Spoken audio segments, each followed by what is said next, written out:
Do you have dissenters? Like, how much pushback do you Oh, have about these yeah. ideas? Oh, yeah, Do people well- think you're full of shit? Oh, all kinds of people think I'm full of shit.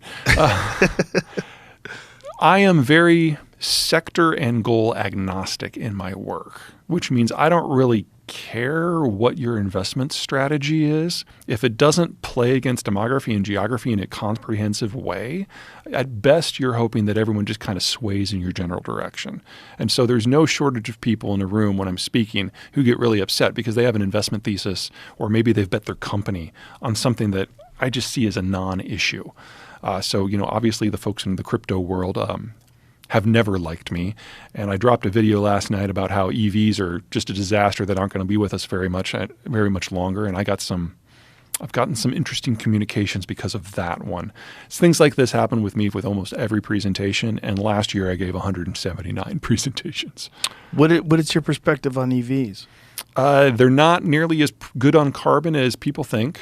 Most of the data that exists doesn't take into the fact that most of this stuff is processed in China, where it's all coal-driven, and it doesn't take into does not take into account the fact that most grids that they run on are also majority fossil fuels, and that extends the break-even time for carbon from 1 year to either 5 or 10, based on what model you're talking on. Cybertruck's far worse than EVs, but the bigger problem is we're just not going to be able to make them much longer.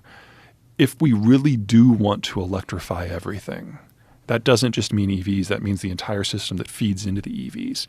We need twice as much copper and 4 times as much chromium and 4 times as much nickel and 10 times as much lithium and so on. We have never, ever in any decade in human history doubled the amount of a mainline material production in 10 years, ever. And we need all of this by 2030? No. It's just not technically possible. So how does the government, say, of California justify these mandates when they're saying something like by 2035, all combustion vehicles must stop being sold in the state of California? Well, let's put the ideology to the side, because I'm not even going to try to explain that. I will give a little bit of defense for California, though, because I do consider myself a green. I just think of myself as a green who can do math, so I don't get invited to any of the parties. California's state legislature gives a lot of authority to their state bureaucracy. So the bureaucracy will set the goalposts. No ICEs by 2035. Knowing that the technology doesn't exist, knowing that the supply chains don't exist, but they will set the goalposts.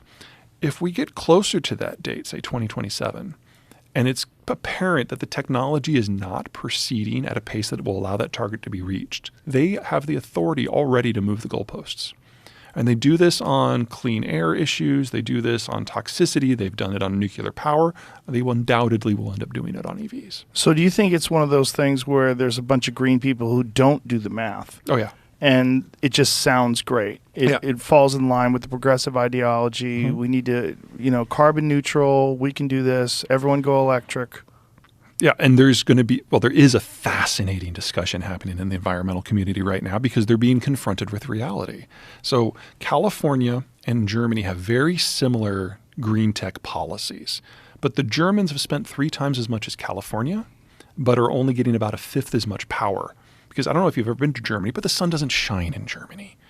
And now with the Russians on the warpath and their clean-ish energy from natural gas going away, they're going back to lignite coal in force. It was already their number one source of power.